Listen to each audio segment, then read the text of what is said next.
Y, y hoy nos toca ver Hechos capítulo 21. Te voy a invitar a que me acompañes ahí.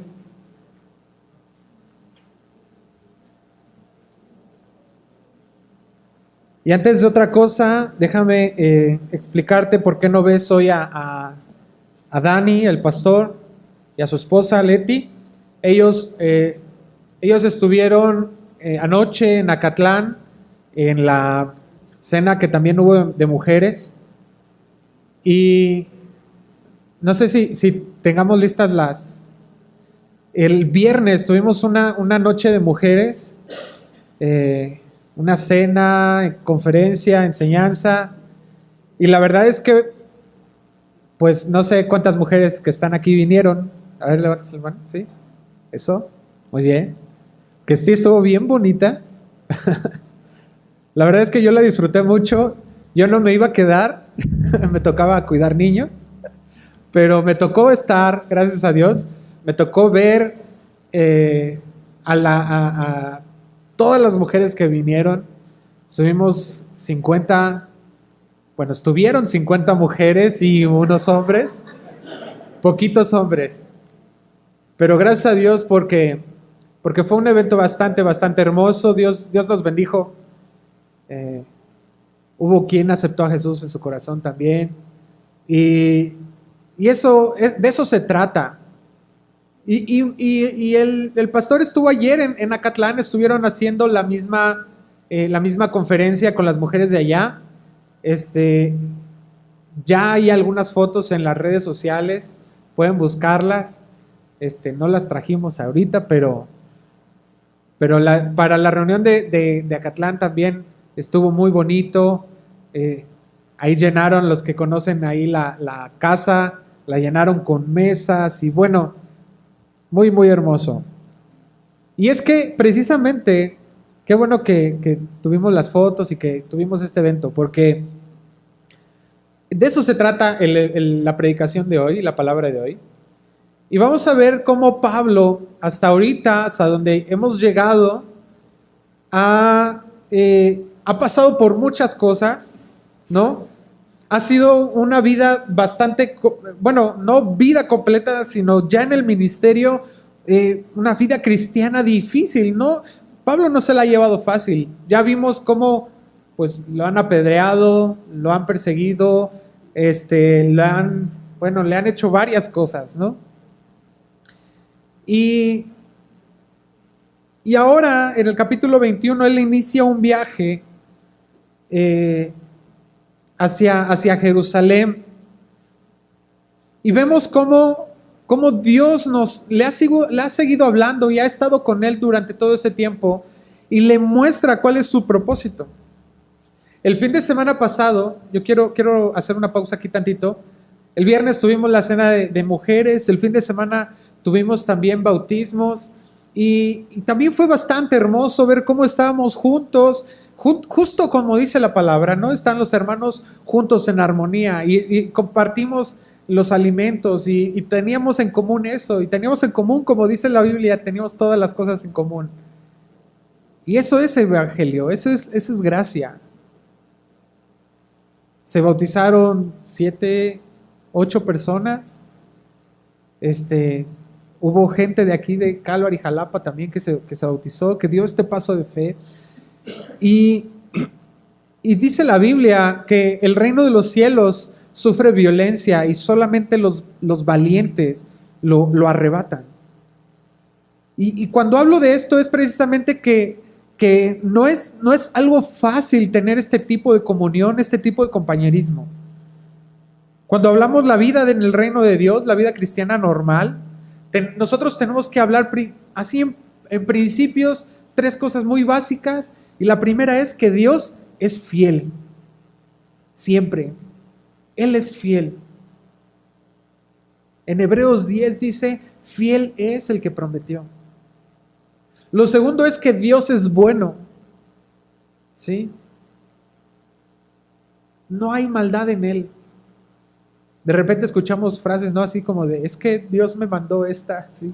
Así que qué mala onda Dios, ¿no? Que me mandó esta enfermedad o me mandó... No, Dios no es malo. Dios es bueno.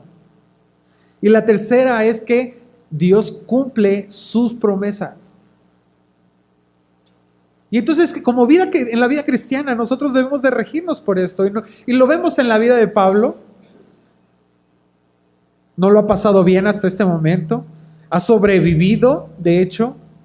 En algunos momentos dieron por muerto a Pablo y a los que con él estaban. Pero él siguió adelante en un llamado, al llamado que Dios lo tenía, lo que Dios tenía para él. Y lo interesante es que aunque Dios nos lleva siempre, no nos lleva solos. Y la vida de iglesia no es una vida solo, ¿sí? No podemos ser iglesia solos.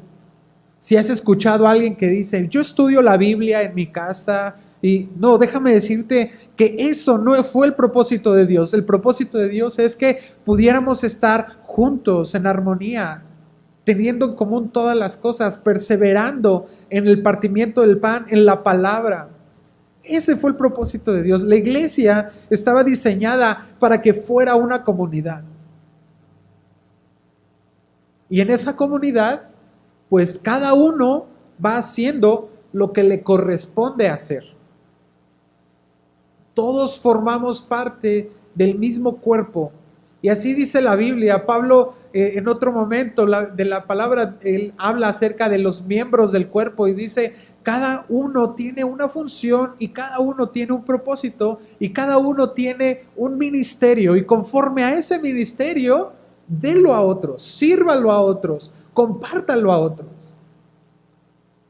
Entonces, si tú has venido a la iglesia, ya me estoy adelantando de los puntos, pero si tú has venido a la iglesia, necesitas buscar tu lugar. ¿Qué es lo que yo puedo servir en la iglesia?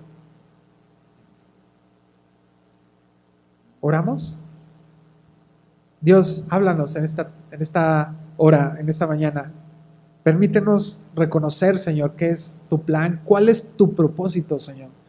¿Cómo quieres que vivamos el Evangelio? ¿Cómo quieres que vivamos, Señor, en tu cuerpo, Señor, en lo que tú has diseñado desde el principio? Tú lo planeaste así, ya lo querías de esta manera, Dios.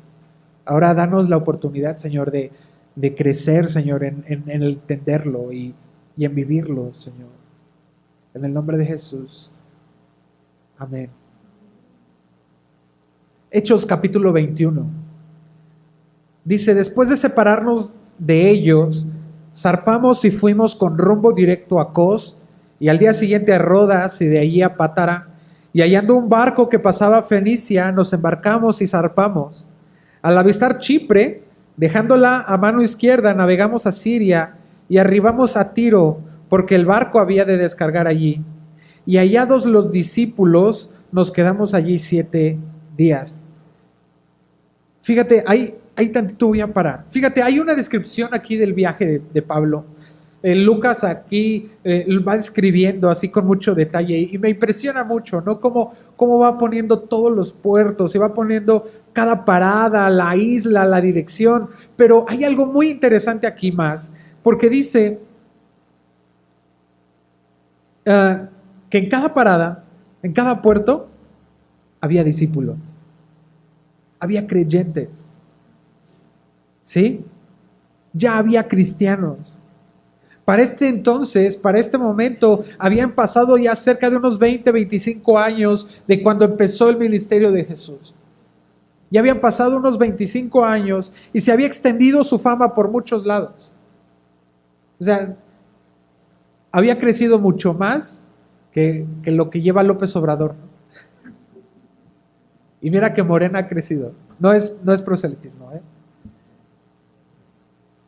La fama de Jesús se había extendido por todos lados, había discípulos por todos lados, y es que justamente el evangelio estaba floreciendo, estaba empezando y estaba siendo compartido. ¿Y sabes por quién estaba siendo compartido? Por los mismos discípulos.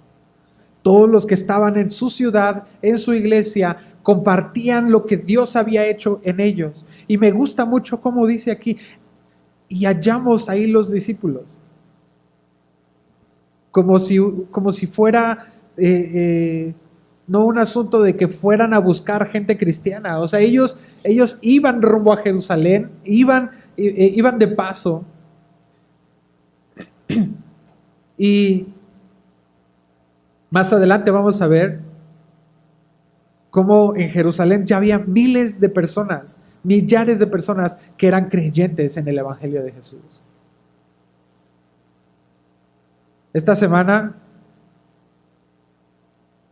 nos preguntaban, la semana pasada nos preguntaban, pues, ¿qué nos hacía falta como iglesia?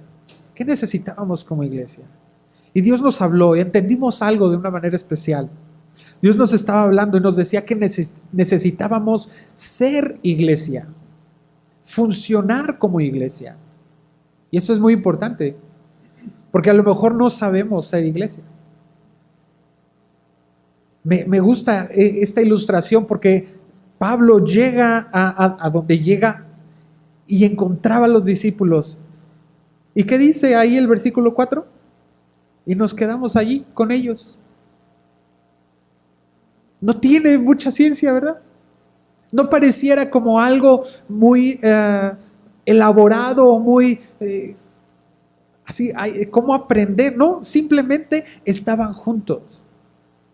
Hechos 2:42 dice que perseveraban juntos, unánimes, teniendo en común todas las cosas. Entonces, ¿cómo podemos ser iglesia? Estando juntos, permaneciendo allí. Entonces, les decía, Dios nos está hablando y nos decía que necesitamos ser iglesia. Nos decía que necesitamos buscar, tener ese compañerismo unos con otros, orar unos por otros, buscarnos, ejercer los dones que Dios nos ha dado. No pienses, es que Dios no me ha dado ningún don. No, si Dios te ha dado un don, Dios repartió dones a los hombres, como Él quiso, pero Dios lo hizo para todos. Tenemos una oportunidad de servir al otro. ¿Y cómo lo vamos a hacer?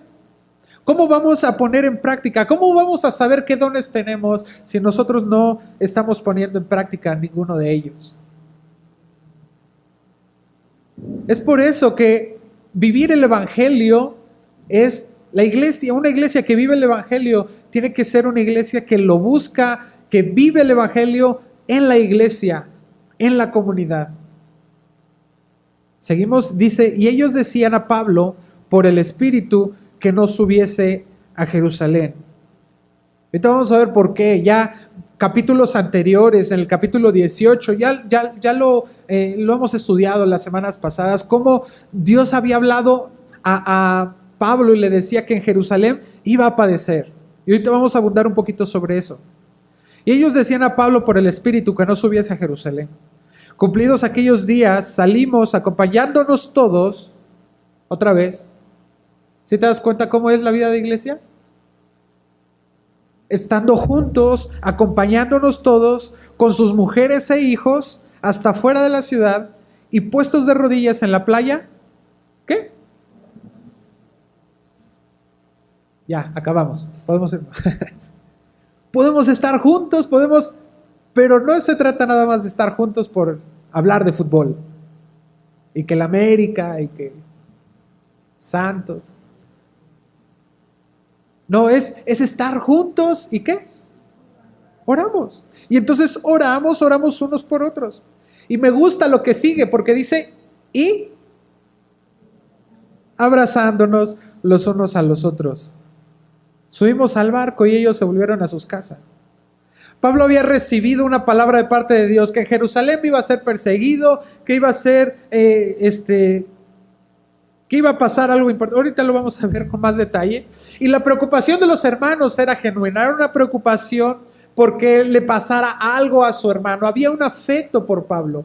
Pero aquí nos dice algo bien interesante, porque la fe de ellos estaba puesta en lo que decía la palabra. Ellos sabían que si Pablo iba a Jerusalén, él iba a sufrir en Jerusalén. Ellos no querían que fuera. Pero entonces oraban, buscaban la guianza del Señor, permanecían juntos, buscaban la protección de Dios a partir de la oración. Y esta es una razón para buscar permanecer juntos, ¿sí? Orar unos por otros, buscar. ¿Qué detalle de Lucas aquí hablándonos y contándonos estos detalles, diciendo cuánto amor había entre ellos, cuánta preocupación había entre ellos? Y dice, y se abrazaban unos con otros. La verdad es que solamente había una palabra que sabían que Pablo iba a padecer en Jerusalén, pero no sé qué se imaginaban ellos y abrazaban a Pablo y abrazaban con los que iba Pablo y lo abrazaban así como despidiéndote, a lo mejor te vas, a lo mejor te van a matar. ¿Cómo despedirías a tu hermano con el que estás hoy sentado a tu mano derecha? Bueno, a tu lado no, mejor al de atrás, porque a lo mejor te vas con el de al lado, vienes con tu familia. Pero ¿cómo te despedirías de tu hermano que está atrás de ti o del que está delante? Gracias a Dios no vivimos en una época de persecución, en una situación de que el vivir en la vida cristiana sea una situación de peligro, pero sí vivimos una vida en la que necesitamos la comunión unos con otros, abrazarnos, orar unos por otros. Y es bastante hermoso, hermano, cuando de repente estamos despidiéndonos y por allá están orando unos juntos, por allá están orando otros juntos.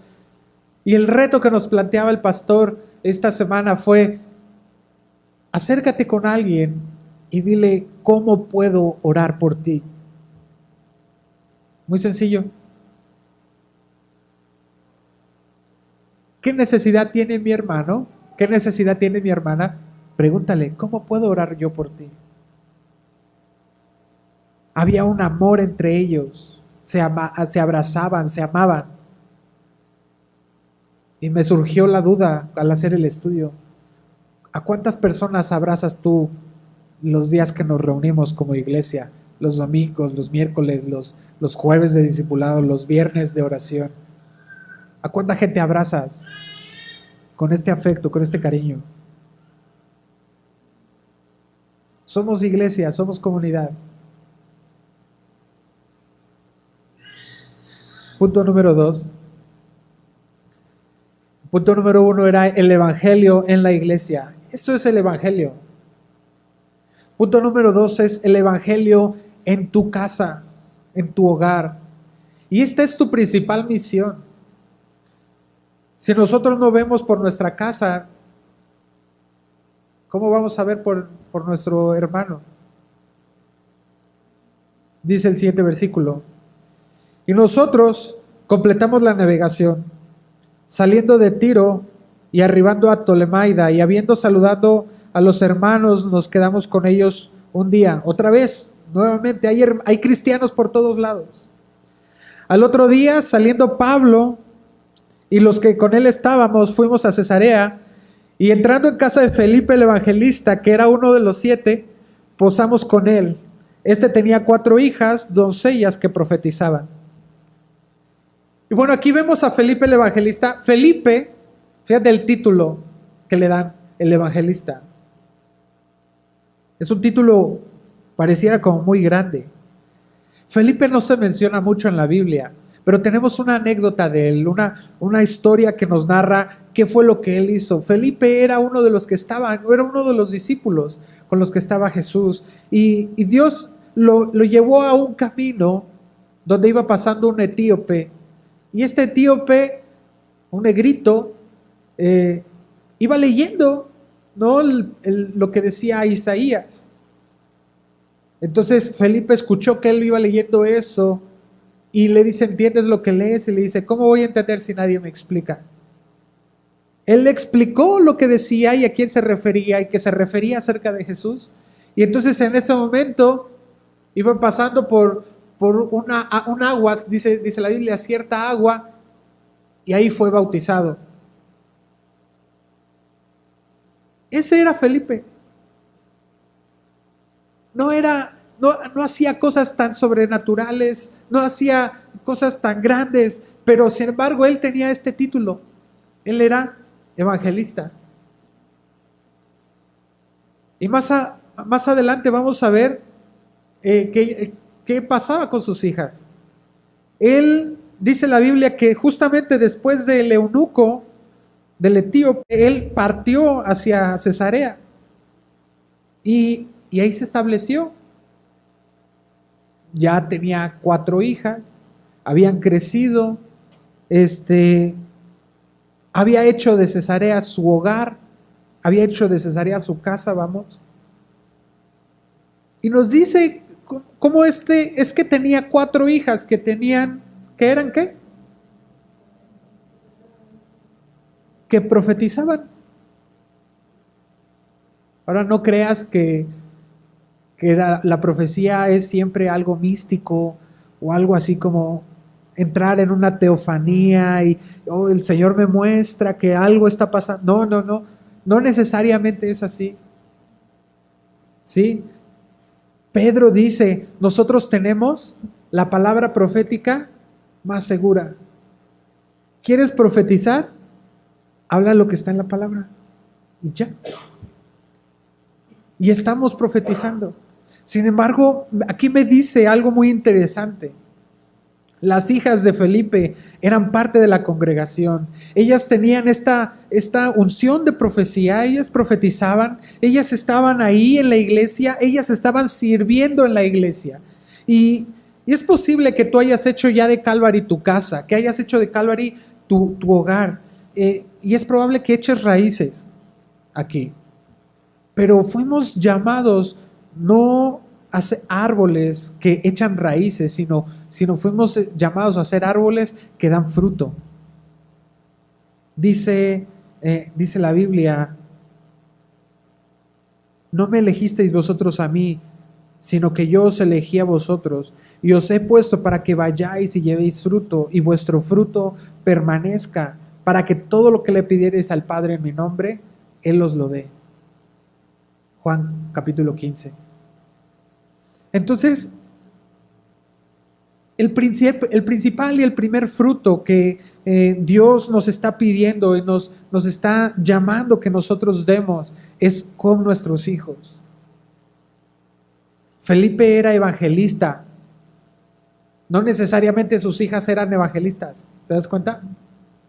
Pero él no dejó a sus hijas para lo último. Él no dejó a sus hijas en último lugar en cuestión de Biblia, en cuestión de compartir el evangelio. Estoy seguro que para que ellas pudieran llegar a este punto era necesario a un Felipe que estuviera al pendiente de ellas, que les compartiera el evangelio a sus hijos en primer lugar.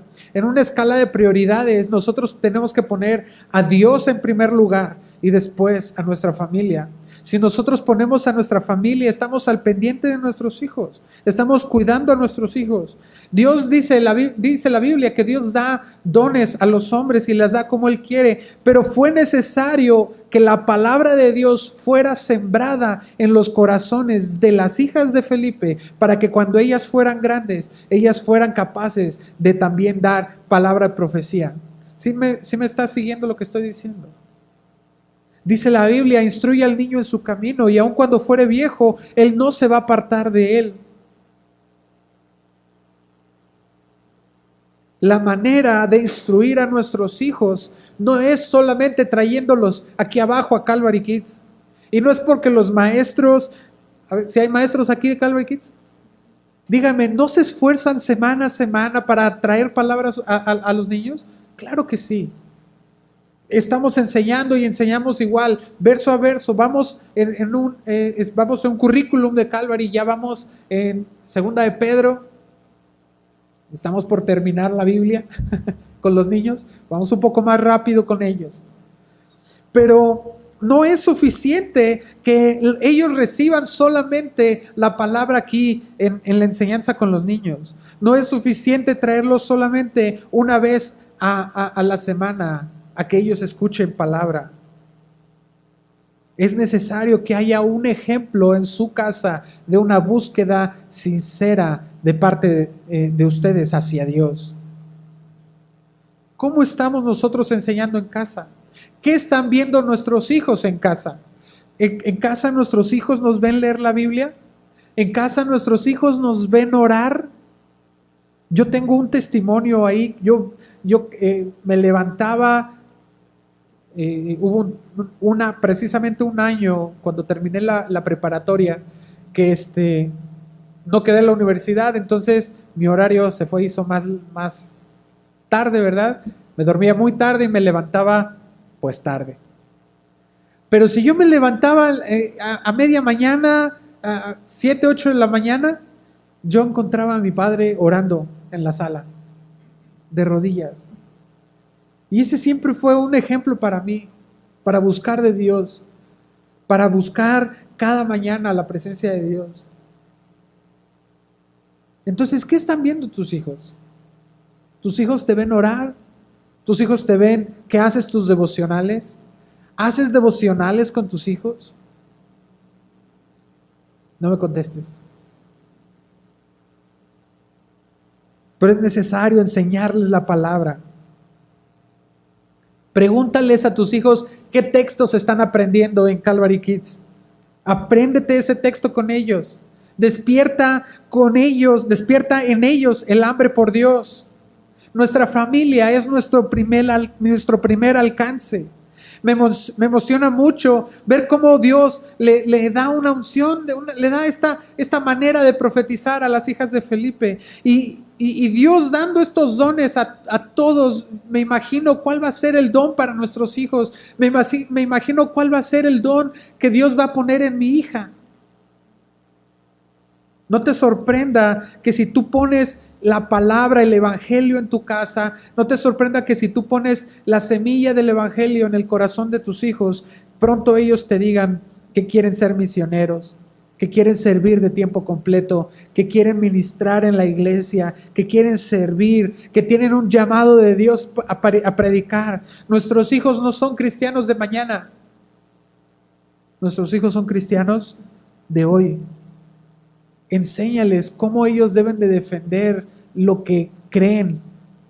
Enséñales que ellos puedan compartir el evangelio a otros niños, a otros compañeros.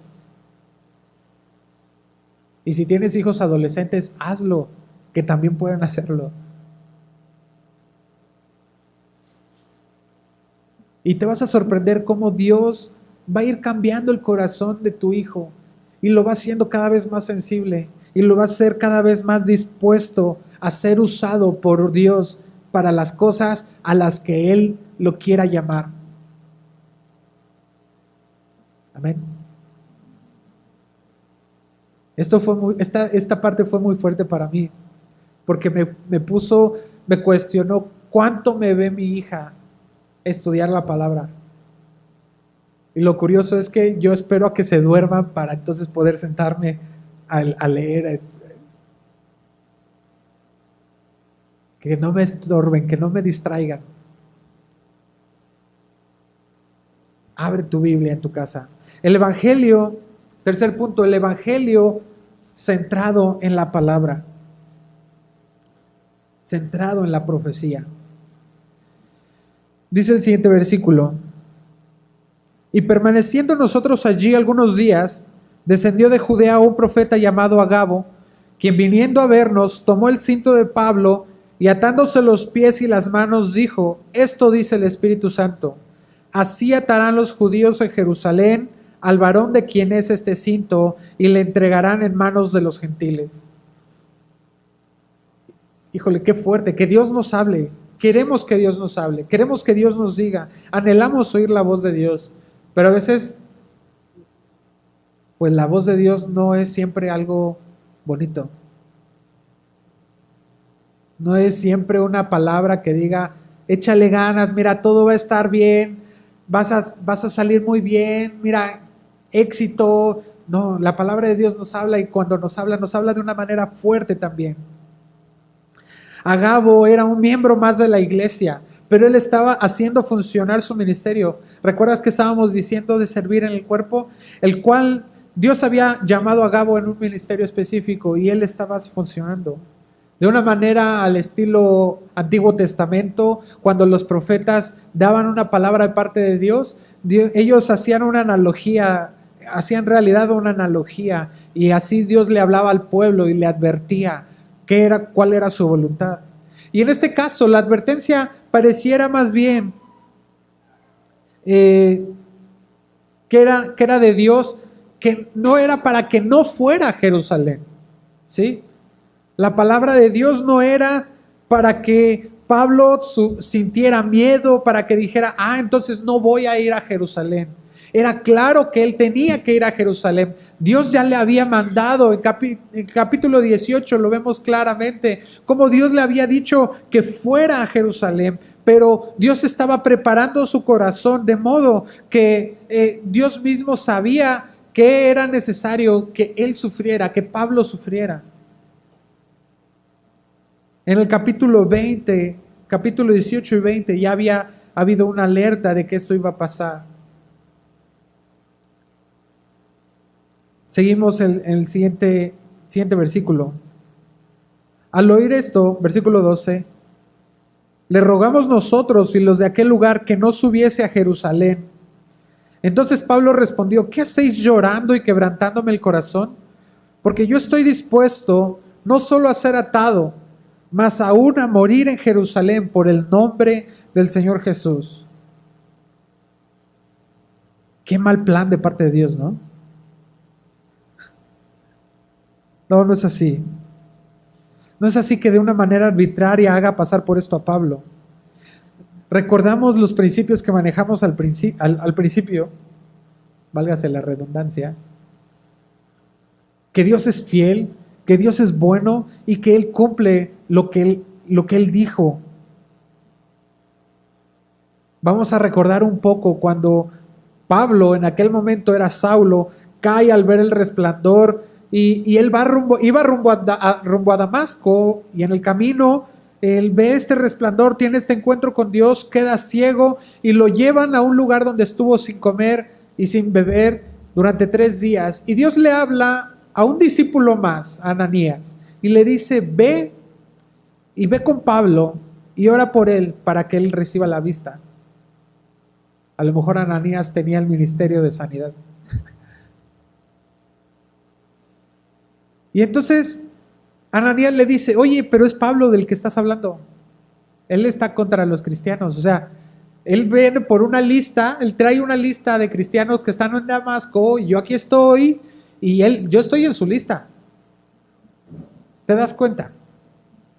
Y le dice, sí, ya sé, pero este es un instrumento útil para mí.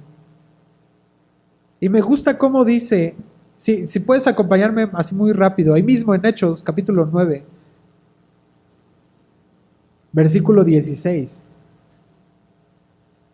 versículo 15 y 16. El Señor le dijo, ve porque instrumento escogido me es este para llevar mi nombre en presencia de los gentiles y de reyes y de los hijos de Israel. Versículo 16. Porque yo le mostraré cuánto le es necesario padecer por mi nombre. ¿Te diste cuenta? Dios ya le había mostrado esto a Pablo. Estamos hablando cerca de, ¿qué te gusta? 20 años después. Esto estaba ocurriendo 20 años después de su conversión. ¿Y qué estaba diciendo Pablo en ese momento? ¿Qué dijo? Yo estoy dispuesto no solo a ser atado, más aún a morir en Jerusalén por el nombre del Señor Jesús.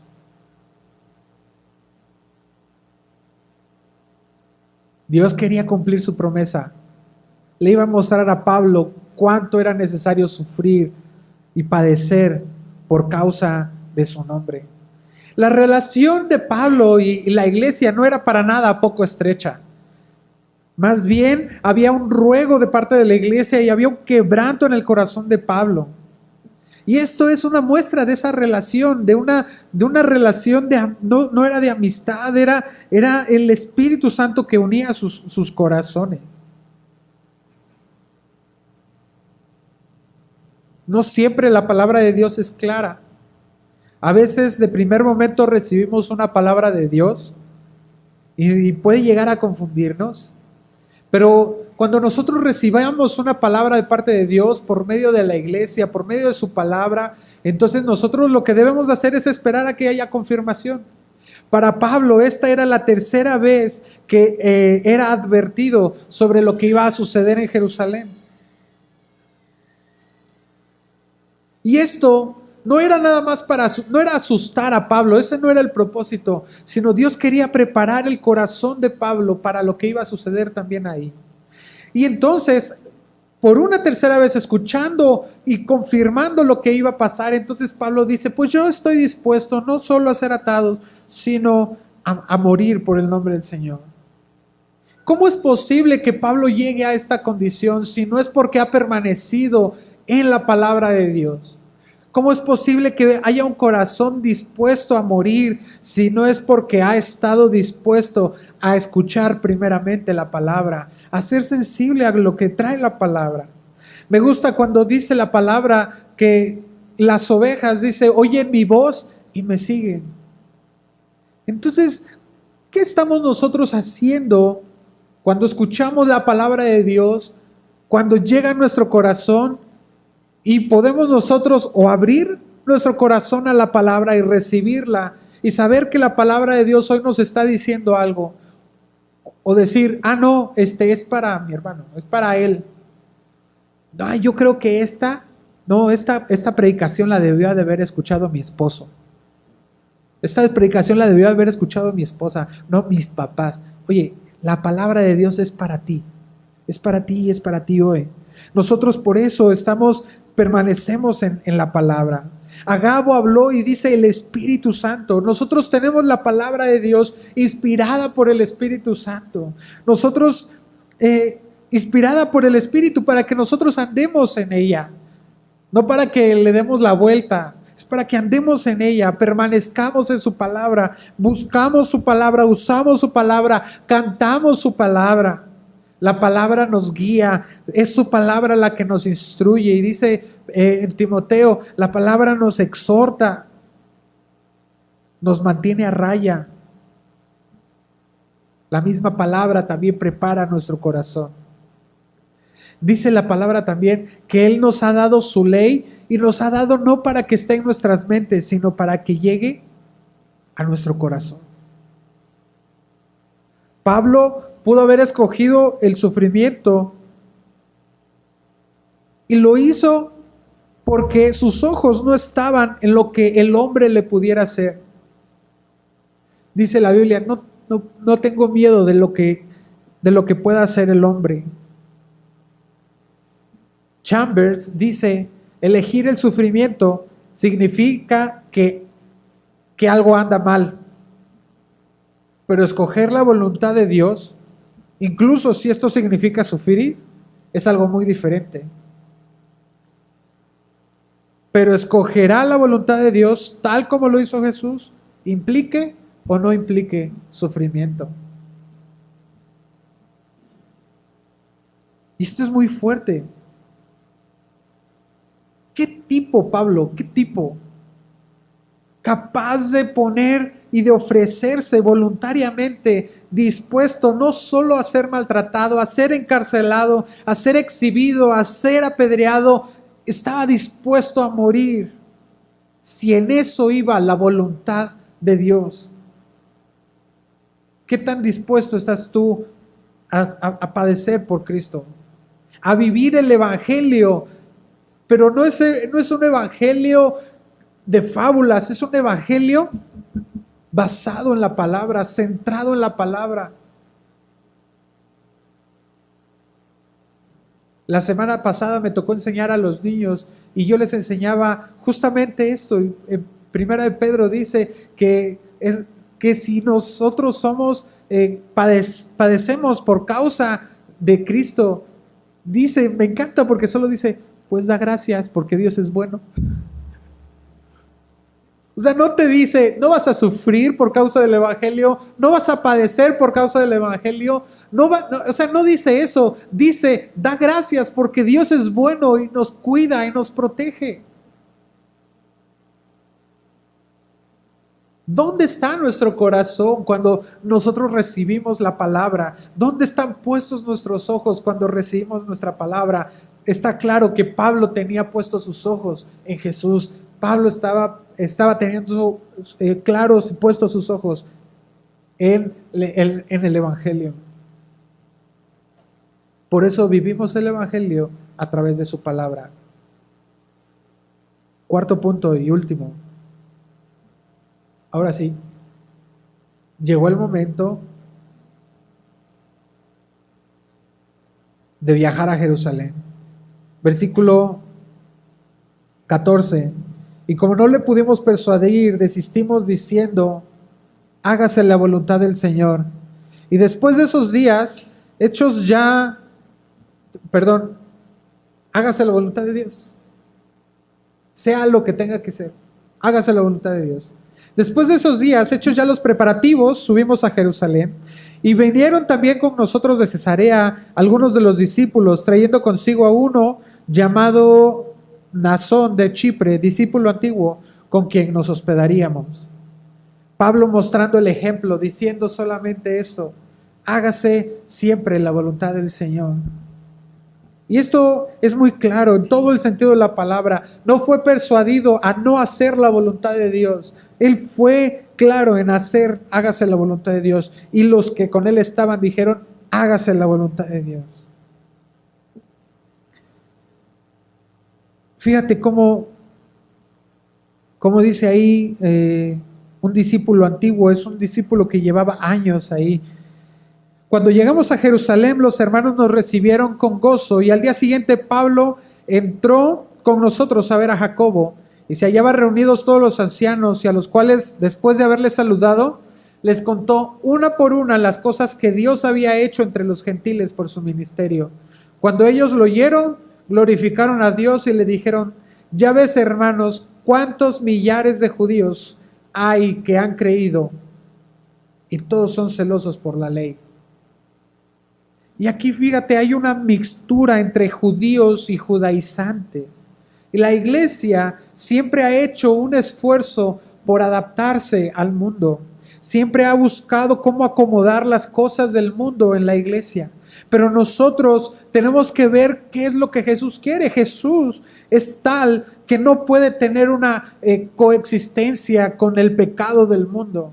Dice la Biblia: por lo cual salid de en medio de ellos y apartaos, dice el Señor, y no toquéis lo inmundo, y yo os recibiré y seré para vosotros por Padre, y vosotros me seréis hijos e hijas, dice el Señor Todopoderoso.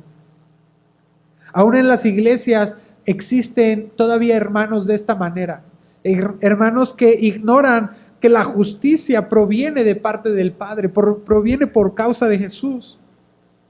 Todavía hay hermanos que confían en sus propios esfuerzos, establecen su justicia por obras de la ley.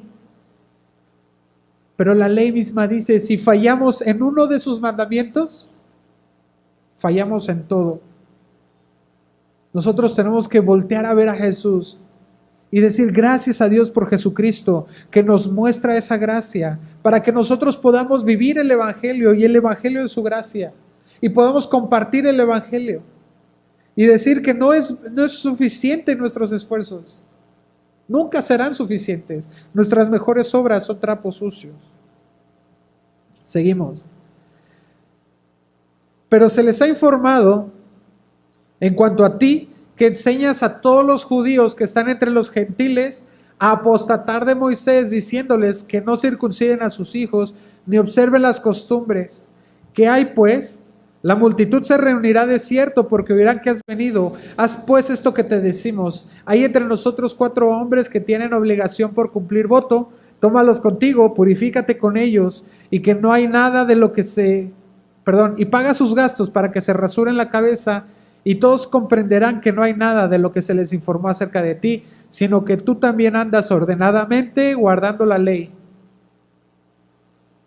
Aquí un grupo de judíos creyentes estaba preocupado porque Pablo no era suficientemente bueno o suficientemente capaz, sino que Pablo había comprendido los misterios de Cristo. Y este era un voto, este voto que está hablando aquí es un voto como nazareato, que es un periodo de santificación entre los judíos. Alguien estaba mal informando aquí a los judíos que estaban en Jerusalén. Estaban diciendo que Pablo estaba diciendo que no guardaran ya la ley, o que no guardaran más lo que Moisés les había dicho. Pero lo que había sido es que habían malinterpretado lo que Pablo decía. Y esto es muy importante y espero decirlo de una manera muy clara.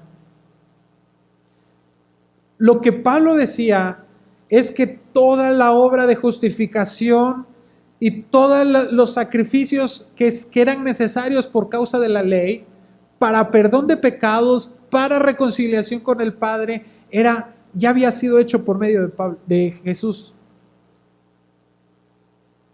Entonces nada de lo que nosotros pudiéramos hacer por querer alcanzar salvación, por querer alcanzar gracia delante del Padre, por medio de nuestros esfuerzos o por medio del cumplimiento de la observación de la ley, era necesario ya.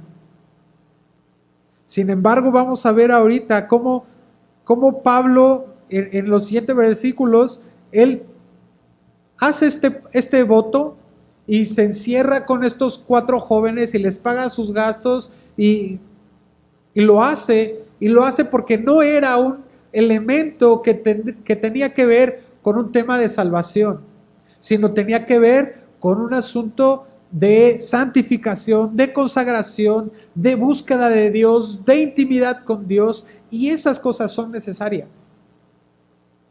Entonces, vivir el Evangelio es vivir en la gracia, tener claro que nuestros esfuerzos no son suficientes y que podemos tener paz para con Dios, pero también vivir el Evangelio es buscar tener una relación personal, íntima, constante, diaria con Dios por medio de la oración, por medio de la búsqueda de su palabra.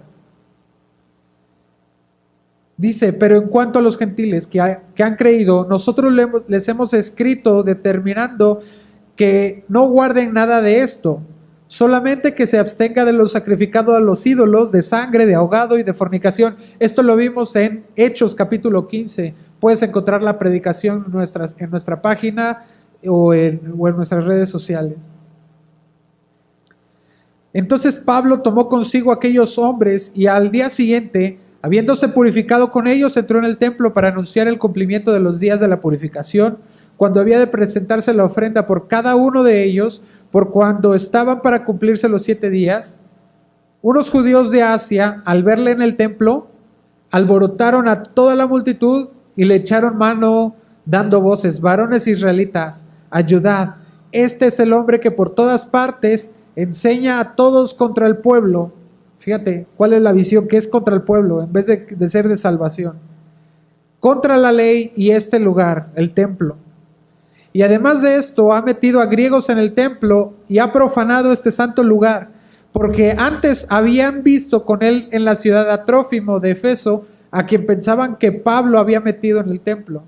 Así que toda la ciudad se conmovió y se agolpó el pueblo, y apoderándose del pueblo de Pablo, le arrastraron fuera del templo e inmediatamente cerraron las puertas, y procurando ellos matarle, se le avisó al tribuno de la compañía que toda la ciudad de Jerusalén estaba alborotada. Este, tomando luego soldados y centuriones, corrió a ellos, y cuando ellos vieron al tribuno y a los soldados, dejaron de golpear a Pablo. Estaban en Jerusalén, sin duda había judíos, era tiempo de fiestas, había muchísimos celosos de la ley. Pero es curioso que en todo esto, los millares de cristianos que habían ahí, no se metieron. ¿No? ¿Quién sabe cuántos de los que estaban ahí con la multitud también habían sido creyentes? Y sin embargo estaban contra Pablo y estaban intentando matarlo. Pero me gusta porque la palabra que había recibido Pablo es que ahí iba a ser, ¿qué? Atado. No dijo que iba a ser muerto, ¿verdad? Y entonces me gusta cómo aquí se acomoda todo y sí pasa por lo que pasó. Ya estaba todo golpeado. Estaban intentando matarlo. O sea, ¿entre cuántos pueden golpearlo para matarlo? Llega el tribuno y seguimos leyendo.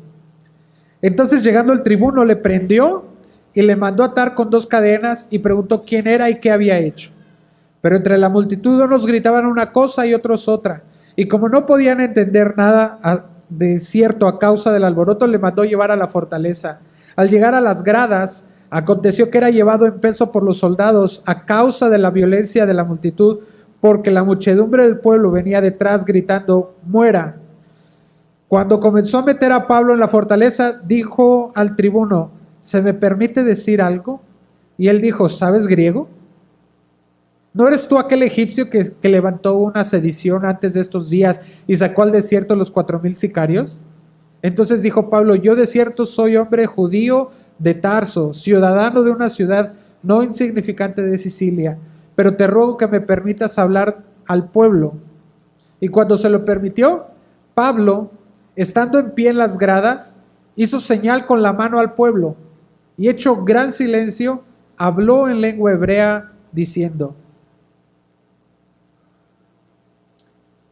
No es como una muy bonita manera de acabar un capítulo. Nos deja en continuará. Pero imagínate a este tipo. O sea, imagínate a Pablo golpeado a punto de morir. Lo llevaban atado de manos y dice ahí en peso. O sea, lo llevaban entre dos. O sea, no podía sostenerse. ¿Sí ves cómo estaba el corazón de Pablo? ¿Qué hubiera estado pensando Pablo en ese momento? Estaba llevado hacia las gradas, lo estaban subiendo para que la gente no subiera a seguir queriendo golpearlo. Y de repente le habla y todavía lo confunden y piensan que es un sicario, no un jefe de plaza, ¿no? Que está ahí moviendo ahí a mucha gente. Dice: ¿no eres tú egipcio? No, dice: no, yo soy judío. ¿A poco hablas griego? Y ya en otro momento voy a hablar quizá del currículum de Pablo. Entonces le dice: sí, mira, déjame hablarle a la multitud. Y entonces, no sé si tú lo logras ver, pero el Espíritu de Dios llenando la vida de Pablo, dándole la fuerza para sostenerse en pie, hablar en lengua hebrea, a una población específica, hablándole a los judíos, aquellos que lo estaban golpeando recientemente. No sé tú, pero yo sí quisiera decirles el huevo y quién lo puso. Pero Pablo, lleno del Espíritu Santo, habla y dice el Evangelio. Y más adelante lo vamos a ver.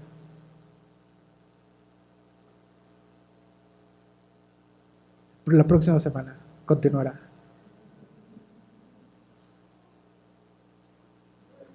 Pero nos queda claro una cosa: necesitamos el Evangelio en nuestro corazón, para que aunque nos vituperen, aunque nos maltraten, aunque nos persigan, aunque nos golpeen para matarnos, aunque estemos en eso,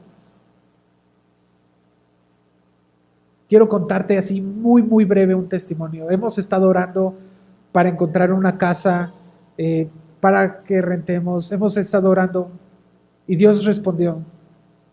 Fuimos a ver una casa, nos encantó la casa, pero pedía de renta demasiado. Como habíamos estado viendo casas, yo ya estaba realmente un poco fastidiado.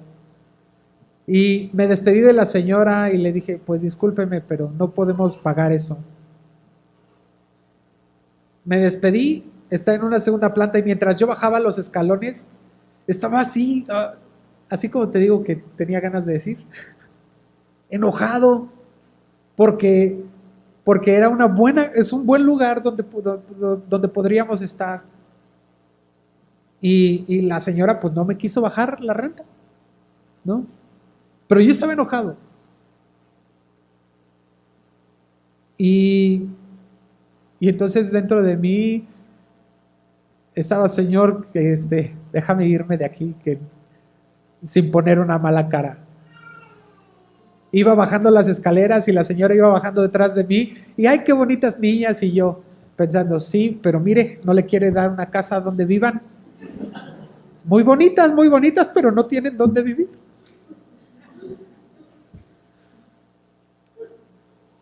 Pero yo pensaba por un lado eso y por el otro lado, Señor, déjame irme en paz, déjame guardar mi paz. Quiero vivir el evangelio de esta manera. Me fui de ahí. La hermosa esposa que Dios me dio me tomó del cuello y me dijo, tranquilo, Dios va a sacar un as de la manga. Y yo sí, Dios es bueno, Dios es fiel, Dios cumple sus promesas. Nos venimos al discipulado. Al terminar el discipulado recibo una llamada y era la señora y me dice, oye, tú eres el muchacho, el psicólogo que vino. Y sí soy yo. Dice, mira, ya hice labor con mi hijo y dice, y te voy a dejar la renta en lo que tú puedes pagar. Y dice, es que hay algo en ti, dice mi hijo que es buena vibra. Y yo, ya cuando me presenté, cuando fuimos a firmar el contrato y todo, y le dije, soy cristiano y creo en la gracia de Dios. Pero es la manera en que nosotros podemos vivir el evangelio día a día. Nos vamos a enfrentar a este tipo de situaciones, a lo mejor tan graves y tan fuertes que estemos débiles, que nos tengan que cargar entre dos, vamos amarrados de manos, pero hay una manera de vivir el evangelio, hay una manera de recordar que Cristo sufrió y murió y padeció aún mucho más de lo que nosotros podemos imaginarnos y vivir y experimentarlos, y dio su vida para que nosotros pudiéramos tener vida ahora, para que pudiéramos acercarnos al Padre. Y yo te invito a que oremos en esta hora y que le pidamos eso a Dios, que nos permita vivir el evangelio.